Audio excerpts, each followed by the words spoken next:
All right. Okay, I'd like to call to order this meeting of the Santa Barbara County Air Pollution Control District for January 17, 2019. Can we have a roll call, please? Director Clark, Perotti. Here. Julian. Here. Mosby. Here. Maria. Here. Patino. Here. Waite. Here. Williams. Here. Hart. Here. Hartman. Here. Adam. Sierra. Here. Thank you. And Chair Lavanino. I am here, and let's have the Pledge of Allegiance. Ready? Begin. I pledge allegiance to the flag of the United States of America and to the republic for which it stands, one nation, under God, indivisible, with liberty and justice for all.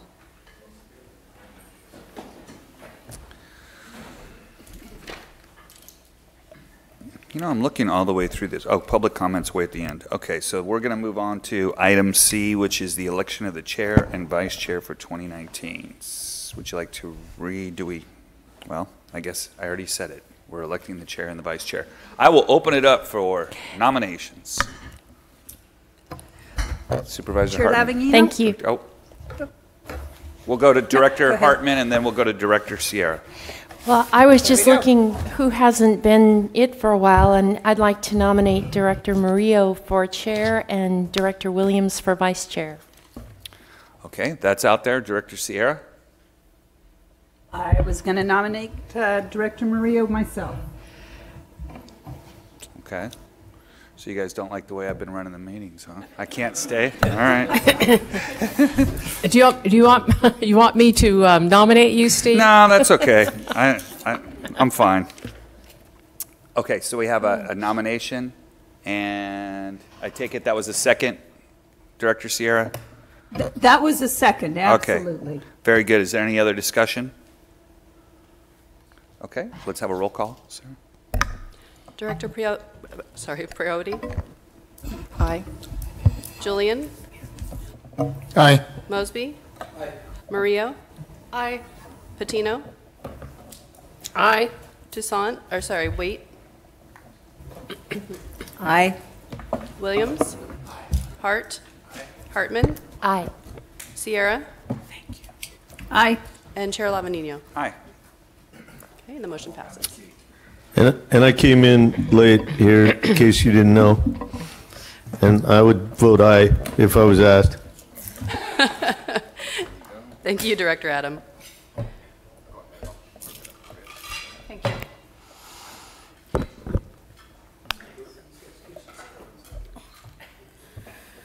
Madam Clerk, what's next on our agenda, please? And thank you for your faith in me, everyone.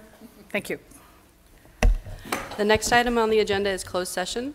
This is conference with legal counsel, anticipated litigation, Government Code Section 54956.9D4. This is deciding whether to initiate civil litigation, one case. And we'll be back to report on our action. We're adjourning to closed session. That number is.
Testing, okay. We'll call this meeting of the Air Pollution Control District Board back to order.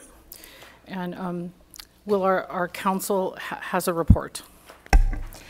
Thank you, Madam Chair. The board met in closed session on anticipated litigation pursuant to Government Code Section 54956.9, deciding whether to initiate litigation. And the board voted unanimously to initiate litigation against HBI Cat Canyon, Inc. Pursuant to Government Code Section 54957.1, other particulars, such as the details of the action, will be disclosed upon inquiry once the litigation is formally commenced. Thank you. Ms. Clerk, our next item, please. The next item is approval of minutes. This is the approved minutes of the December 20th, 2018 meeting. Is there any discussion, or does someone have a motion, please? Someone who was there. To approve the minutes? I'll move the minutes. So that was Lavanino and Hartman. Any other discussion? I need to abstain, Madam Chair. Mayor Perotti will abstain, and others who weren't serving at the time. Will you call the roll, please? Yeah. I think I wasn't there either, so I think I have to abstain. Very good. Karen Wade has to abstain. Very good. Thank you. Okay, well, we'll be doing a roll call vote on this. Thanks. Director Perotti? I'll abstain.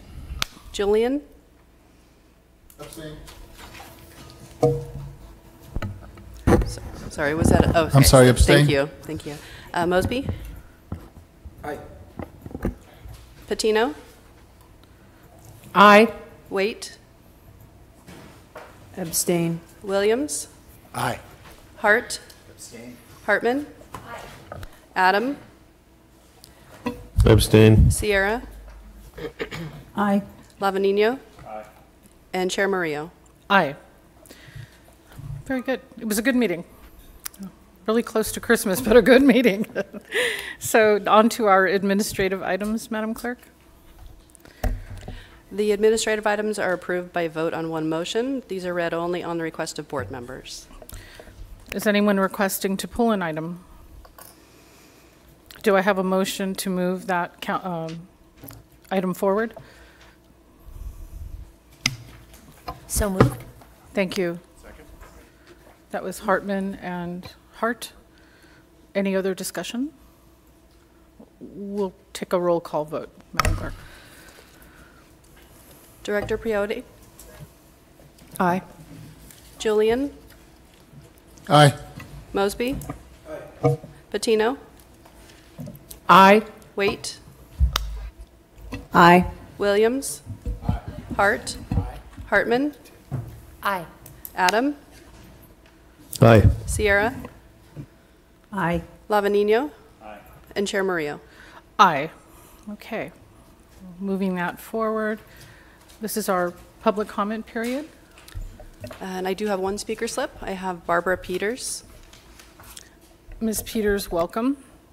And do I do the timer, or is that you? Just a moment, ma'am. Is it on?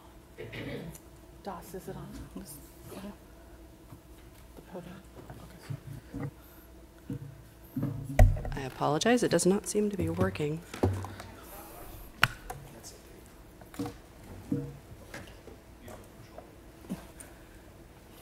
I have control?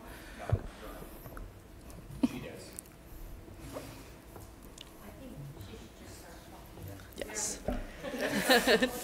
I timed myself. I'm under 3 minutes. Good afternoon, board members and chair. My name is Barbara Peters, and I live downtown, just a few blocks from here. I was recently gifted with a purple air monitor that's been up and running for a couple of weeks now. I understand the district has a budget for a number of purple air monitors, and I wanted to share my early experience of having one. You have a handout of a graph showing recent readings from my sensor. As you can see on the graph, after a recent rainstorm, we had near perfect air quality on Saturday, January 12th. Unfortunately, it didn't take long for it to go from green to orange again. That's the unhealthy for sensitive groups level, bad for older adults like me, and risky for anyone with lung disease such as asthma and for children and pregnant women. It's truly eye-opening to have readings right outside your door. I know these aren't regulatory or enforcement devices, but they are potentially game-changing in raising awareness about local sources of pollution. It's caught the attention of my neighbors, especially after we learned a smokehouse is coming to the public market. We've already observed routine emissions that are often very opaque coming out of the public market vents, and we can't help but worry, will a meat smoker make it worse? The Purple Air Network is getting more views than it used to in my neighborhood. This is a comment to be continued. I'd like to ask the board to consider downtown sources of PM 2.5. With needs for housing and revitalization being an important subject for downtown, we should be looking to identify and manage local sources of harmful PM, including places cooking with wood. Thank you. Thank you very much. We'll close public comment if there's no other speakers and move on to item H, the director's report. Good afternoon. First off, I would like to welcome some new board members. It's very exciting for the Air District. We have 4 new board members. Supervisor Hart, thank you. I look forward to having an opportunity to sit down and introduce you to the Air Pollution Control District. Over the years, I know you're very familiar, but a one-on-one meeting will be great. I also had the opportunity to meet Mayor of the City of Goleta, Mayor Parati, sorry about that, Parodi, I'll get it eventually. Welcome. And the Mayor of the City of Guadalupe, Mayor Julian, I'll have the opportunity to sit down with you tomorrow. Thank you for making that your time available. And today we have Councilwoman Waite from the City of Solvang. Thank you. I look forward to sitting down with you and the mayor and introducing you to the Air Pollution Control District as well. So it's a new time, a new era for the district, and we look forward to the conversations as they progress. As far as comments today, I'm going to keep it brief. I just thought it would be of interest to know how the government shutdown is affecting the Air Pollution Control District. It's, I think, what are we in, 26 or 27 days now? And we have had some impacts, fortunately not too extreme, but I thought would be of worth for you all to know. We are awaiting EPA's approval of our monitoring network changes. This is an item that we presented to your board at the last meeting. We've been working closely over the last half a year at least with both the California Air Resources Board and US EPA on making modifications to our ambient air monitoring network throughout the entire county.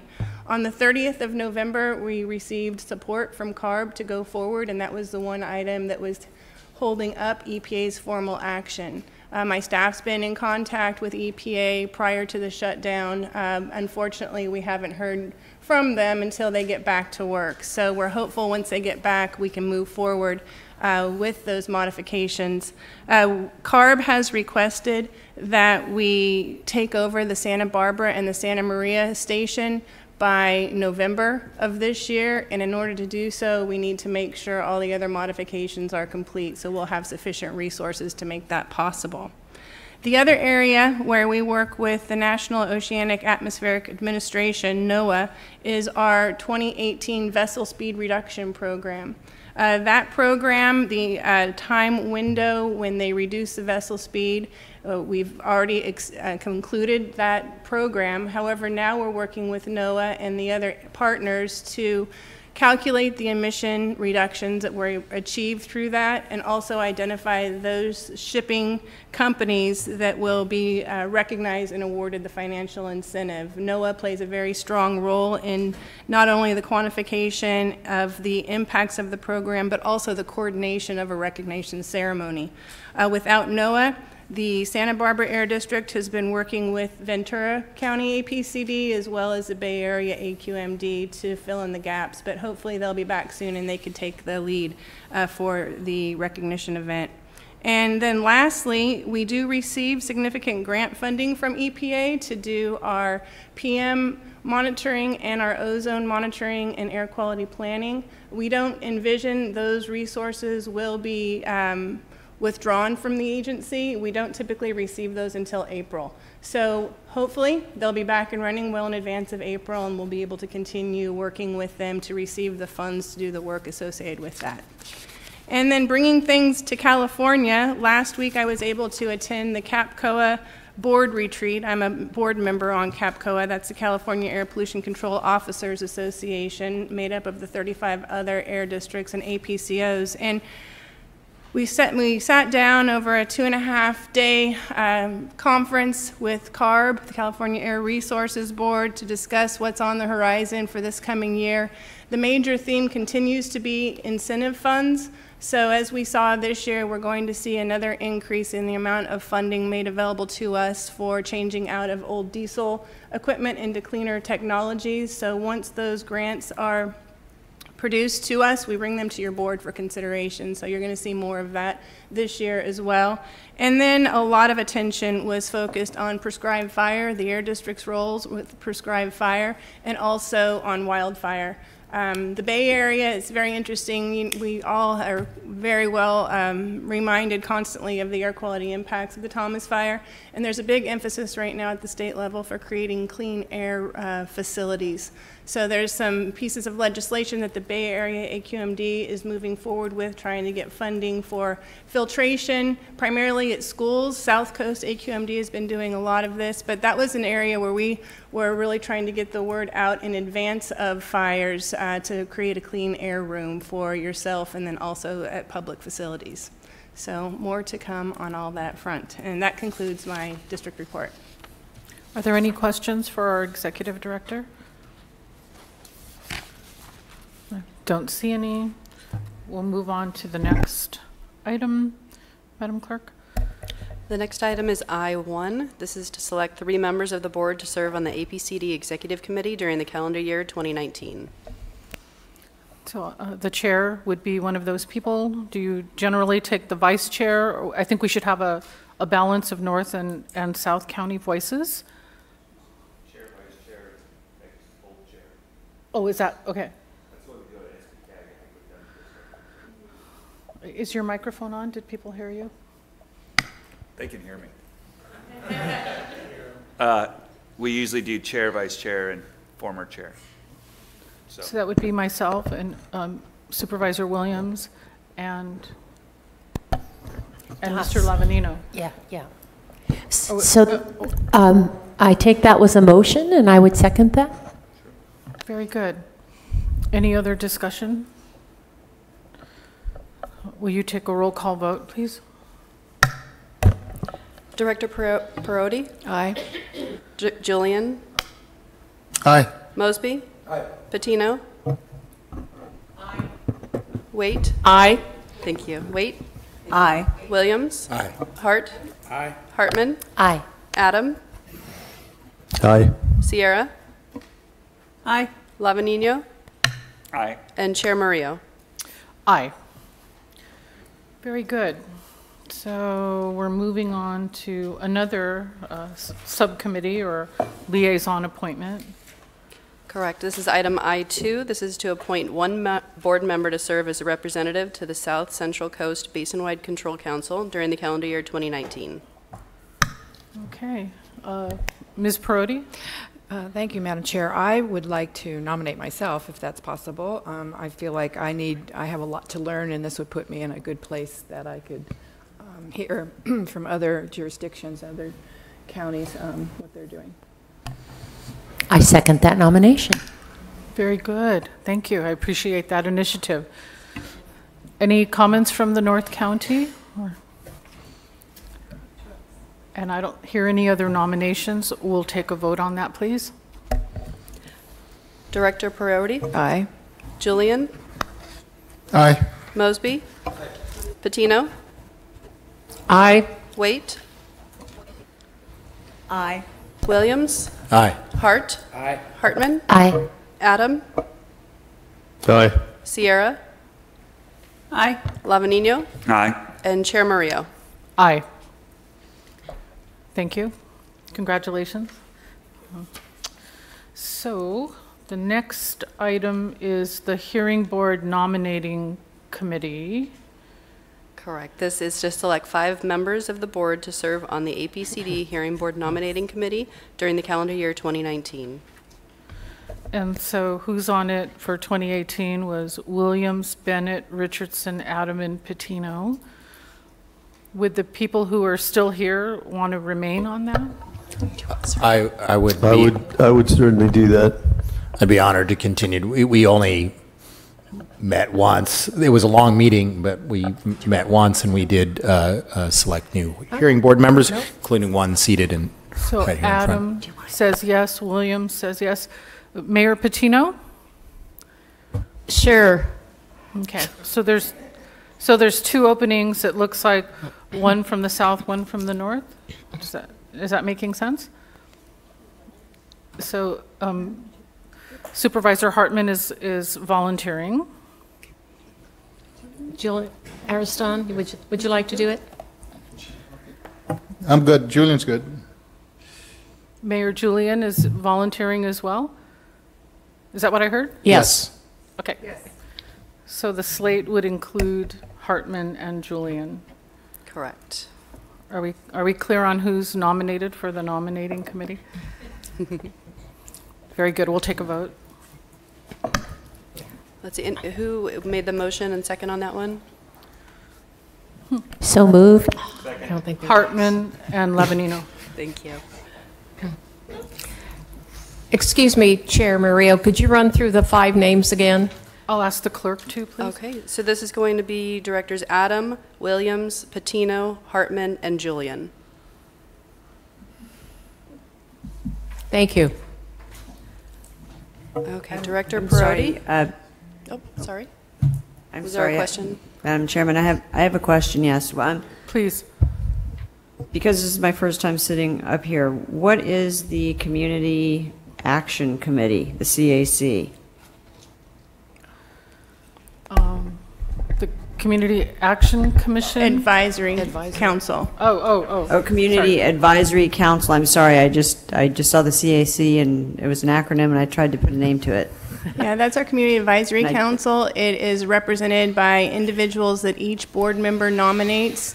There's 2 positions per board member, and that meets to review our rules, our regulations, our clean air plans in advance of bringing the item before your board for consideration. It's an advisory to the APCO as well as to the board in total. We don't meet regularly, only when we have business. Okay, because I didn't see that on this agenda, but I did have comment on it, but it's not on this agenda, so when would it be appropriate to bring that up? It's not on the agenda, so we could discuss it at a future agenda if it's the board's desire. Are you asking when those appointments are made, ma'am, or? Yes, I am, to be clear. Yes, I'm asking when those appointments will be made. The appointments are made by each of the board members, and they're made directly by the board member to the air pollution control officer and also to Sarah. And then it doesn't need to be brought back to the full board for vote. It's within the purview directly of each board member. Okay, thank you very much. Thank you. If we're ready to take a vote on that slate, please. Okay, so this is the vote on the appointment of the APCD Hearing Board Nominating Committee. Director Perotti? Aye.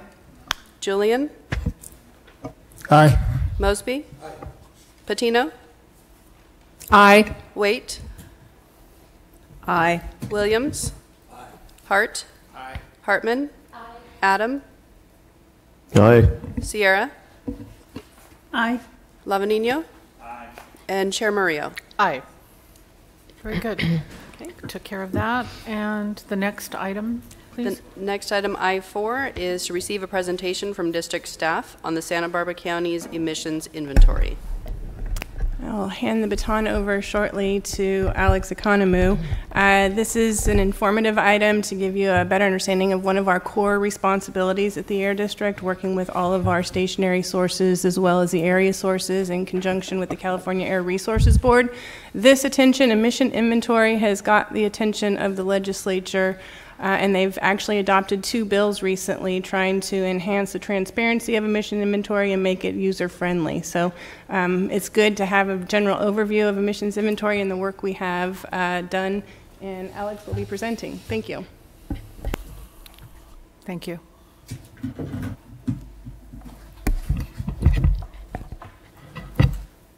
Hello, good afternoon, Chair Murillo, members of the board. I'm Alex Economou, an air quality specialist here at the district, and I'm here today to present on the district's emission inventory. This presentation will have 17 slides in total. To start off, I'm going to give a little background of what an emissions inventory is, as well as what it is used for. Generally speaking, the emissions inventory is a method for estimating emissions across the entire county. In contrast, the district also has a network of air monitoring stations that measure concentrations of a specific pollutant in the nearby vicinity. Today, I will be focusing on the emissions inventory, but I wanted to acknowledge the district's monitoring data, since both are tools for assessing emissions and planning for clean air. Besides just providing a snapshot of the county's emissions, the emission inventory is also used for air quality attainment planning, developing control measures and new rules, observing historical emission trends, and forecasting future emissions. The emission inventory is also used for ensuring compliance with district permit conditions and for assessing emission fees. Our emission inventory can be divided into 4 general categories. Stationary sources are sources that have district permits and can typically be pinpointed on a map. These sources can range in size from a single emergency generator to large industrial processes at oil and gas production fields. Emissions from stationary sources are estimated by the district. Area-wide sources are the second emission category and are typically smaller, geographically dispersed processes that don't require an air quality permit. An example of an area source would be the aggregated emissions from all of the asphalt paving or residential natural gas combustion in the county. Emissions from area-wide sources are estimated by both the district and the California Air Resources Board, or CARB. Mobile sources are the third emission category and can be further categorized into on-road vehicles and off-road sources. On-road vehicles consist of passenger cars, buses, and trucks, while off-road sources consist of off-road equipment, boats, trains, and airplanes. CARB is responsible for calculating emissions from mobile sources. The last emission category is naturally occurring sources such as natural oil and gas seeps off of the coast and wildfires, and these emissions are also estimated by CARB. Next, I'm going to go into more detail about how we calculate emissions for stationary sources. As I mentioned previously, stationary sources have operating permits with the district and contain conditions for annual reporting. Every year by March 1st, the permitted facilities in the district submit annual reports, which are used to ensure compliance with all permit conditions and to calculate the source's emissions. Emissions are calculated by multiplying the reported annual throughput values by established emission factors. After we receive all the annual reporting data and compile it and create an emission inventory for the year, we submit all the data to CARB, who then reports the data to the US EPA. Emission inventory reporting guidelines are published each year, which informs the district about which data we are required to report. On these next couple slides, I'm going to talk about the different types of emission inventories that the district is responsible for. Criteria pollutants are pollutants with state and federal ambient air quality standards that were developed using health-based criteria. On this slide, I've listed all the different criteria pollutants and their precursors. ROC, which stands for reactive organic compounds, reacts with NOx in the presence of sunlight to form ozone. PM10 and PM2.5 are subsets of particulate matter. This picture of a strand of human hair illustrates just how small these particles are. Each blue dot in this picture is a single particle of PM10, while the red dots represent PM 2.5 particles.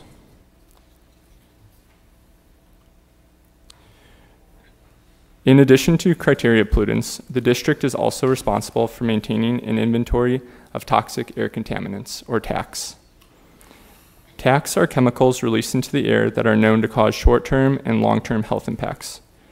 The California Air Resources Board has identified over 200 different chemicals that are classified as toxic air contaminants. A couple of examples of TACs are hexavalent chromium, toluene, and diesel particulate matter. The district is not responsible for maintaining a greenhouse gas inventory, but I've included it on this slide for informational purposes.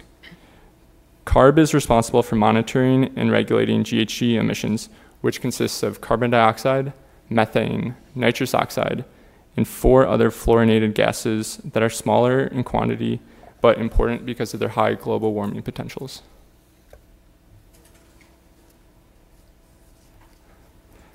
This slide shows emission trends from 1990 through 2017 for the 2 ozone precursors, ROC and NOx in Santa Barbara County.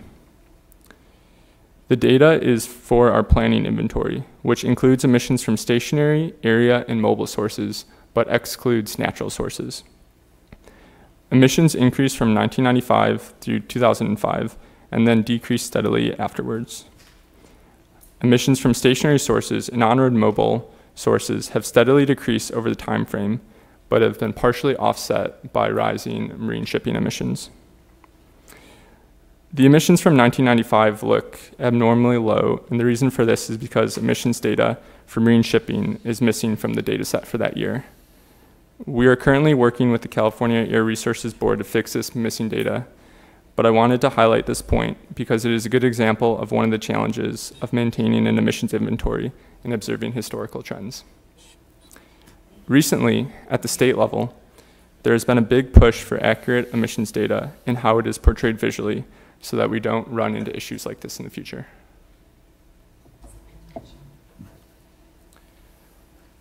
This next chart specifically shows the makeup of ozone precursor emissions in Santa Barbara County in 2017, which are estimated at 92.74 tons per day.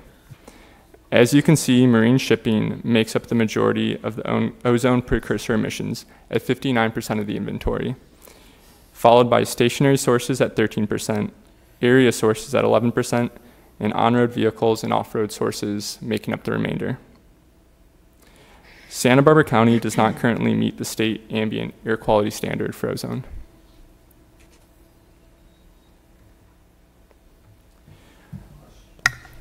There's a question, please. Can we go back to that last slide, please? So just so I get this straight in my head. So we're really responsible for the yellow area. For the red area. Stationary, that's what I meant, stationary. Okay, so in the yellow, what's considered in the yellow? What sources, area-wide is what? So that would be like residential natural gas combustion, asphalt paving, on-road dust paving emissions. Okay. So I think this really illustrates we regulate 13% of the problem with ozone. Currently. That's our current emissions inventory. If we didn't have our programs, our ozone plan, and our associated rules and regulations, that would be a much larger percent of the pie. Correct. But currently, what we have regulatory authority over is the red, 13%. The others, we go more on the incentive front. And that's for us why incentives are so important in addition to what we do from a long-range planning. Yeah, and when we were looking at the trends, going back to 1990, those stationary source emissions have come down quite a bit, so that's why they represent a smaller portion of the overall inventory.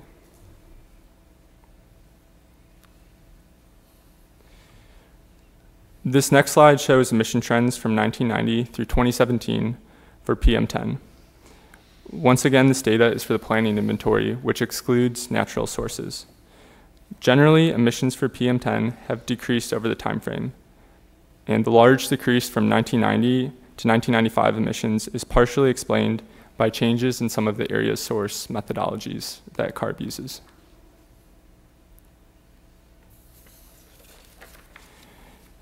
Here we have PM10 emissions for 2017, which are estimated at just over 13 tons per day. Since the majority of PM10 emissions are from area-wide sources, we decided to break this category into subcategories. The first subcategory is area source combustion emissions, which represents 10% of the inventory and consists of mainly emissions from residential fireplaces and wood stoves. The next subcategory is road dust, representing 25% of the inventory. 40% of the inventory is comprised of emissions from construction and demolition activities, and another 13% from farming operations. And Santa Barbara County is designated as non-attainment for the state PM10 standard. Excuse me, Ms. Chair. Go ahead, please. Yeah, this is Peter Adam. Alex, can you tell me what part of the farming is not covered by the off-road sources? So in the area-wide section, that would be mainly tilling. And that's not covered in the off-road sources? Correct. That seems like it should be. Off-road would cover the emissions from the engines. Ms. Arlen Janae? The off-road section in that in this pie chart is associated to the emissions coming off of the equipment itself.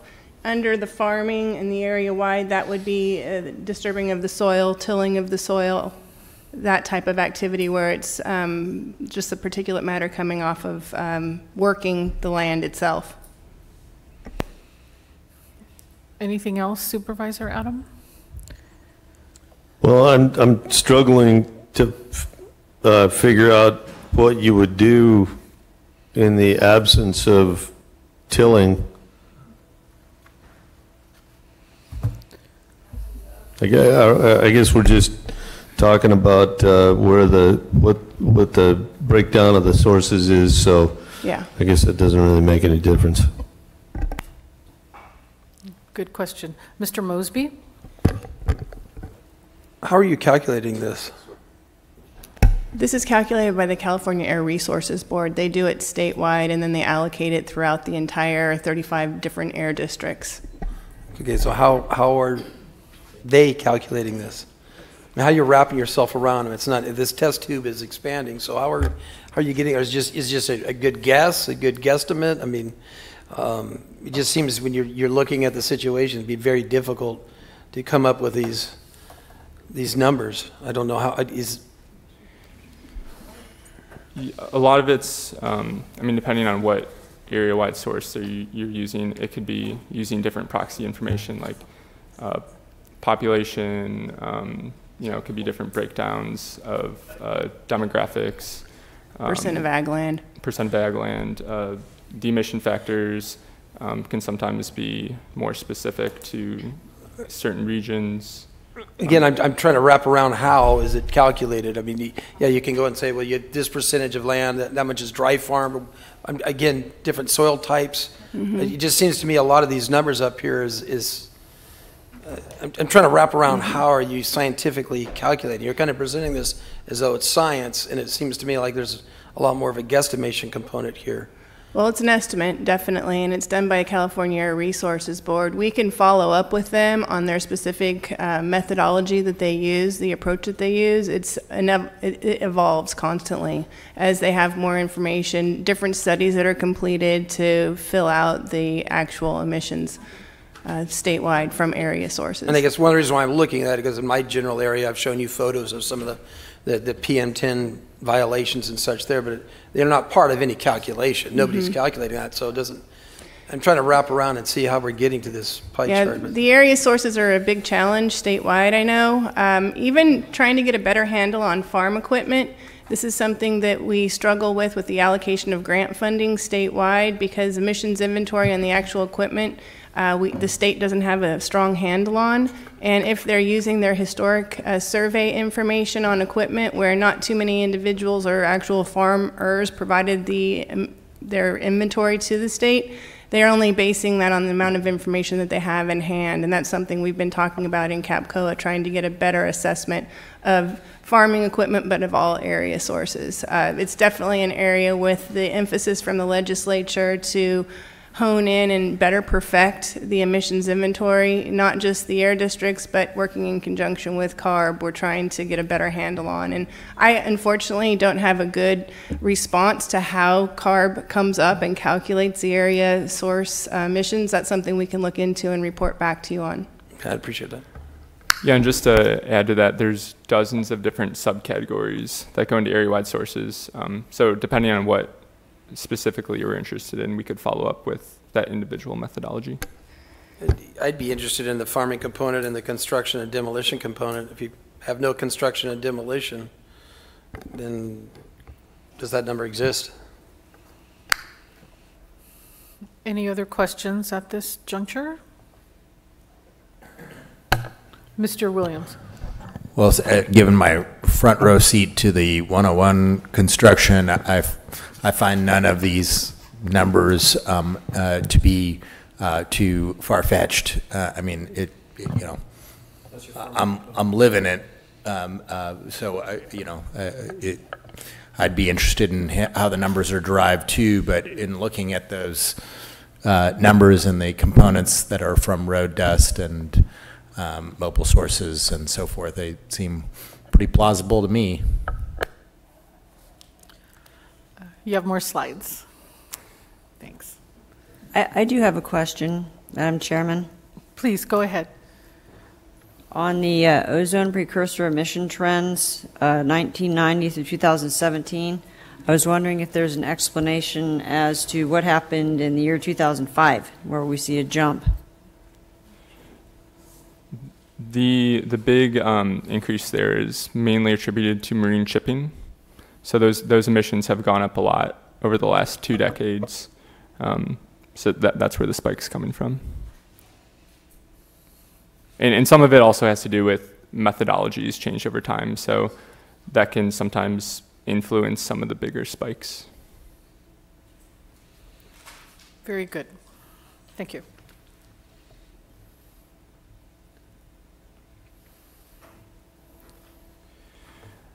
The graph for PM 2.5 is very similar to the one for PM 10, and that emissions generally decrease over the time frame. Similar to PM 10, the changes in some methodologies for area-wide sources explains why emissions are abnormally high in 1990.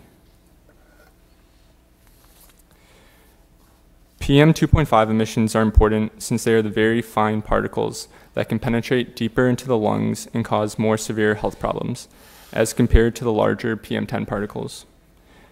PM 2.5 emissions for 2017 are estimated to be 3.62 tons per day.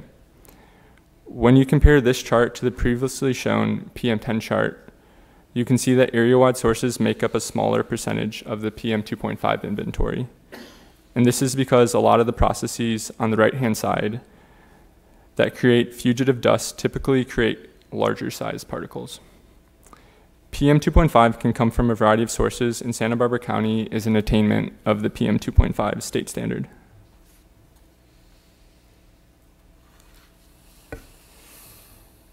As I mentioned earlier, CARB is responsible for maintaining a greenhouse gas inventory for Santa Barbara County. This graph displays data for the 14 largest stationary sources in the county, which are subject to CARB's mandatory reporting regulation for greenhouse gases. Starting in 2012, additional sources were added to this inventory, leading to an increase in emissions. The sharp decline in 2015 and 2016 can largely be attributed to decreased oil and natural gas production at a few sources following the Refugio oil spill. This data was downloaded from CARB's pollution mapping tool. For those of you familiar with the county's GHG inventory update that was presented by the Sustainability Division last month, the emissions from the stationary sources on this chart were excluded from that analysis due to the county's limited influence on those sources.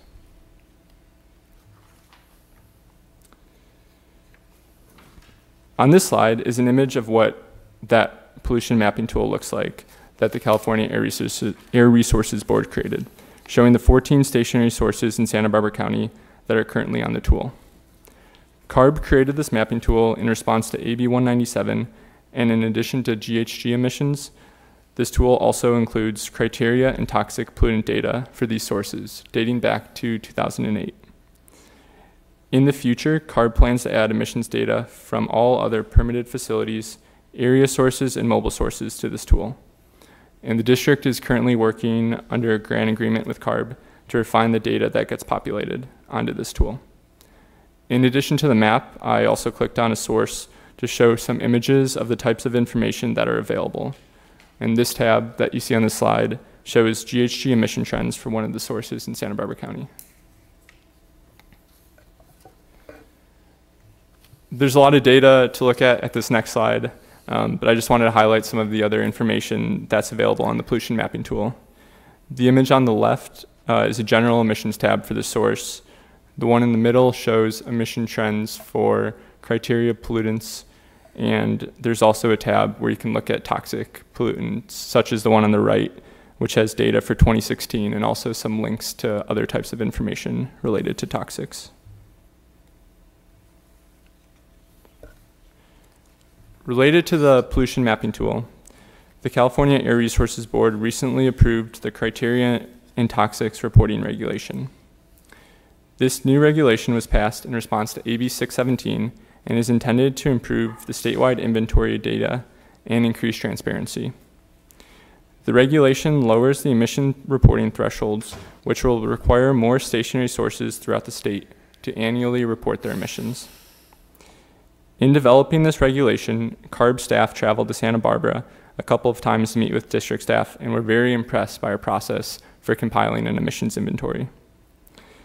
It is still to be determined how this new regulation will impact the district's emission inventory process moving forward, but it is likely that the new requirements will require additional staff time as well as additional data to be reported from permitted sources. All right, well, thank you for listening to my presentation, and I'd be happy to answer any more questions that you all have. How do you pronounce your name again? Alex Economou. Economou. Thank you, Mr. Economou, for your report. We'll take questions, more questions if there's any. Okay, so our action is to receive the presentation. Is that right? Do we need a vote on that? No. Thank you. Thank you again. All right, thank you. Okay. Next item, please. Announcements? Announcements.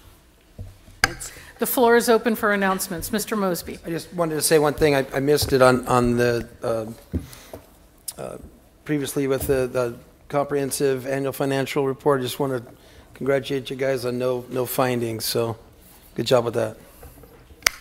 Sounds good. Anything else from North County? Here? Very good. That sounds good. Our next meeting is March 21st. And if there's no other discussion, we'll adjourn the meeting. Thank you.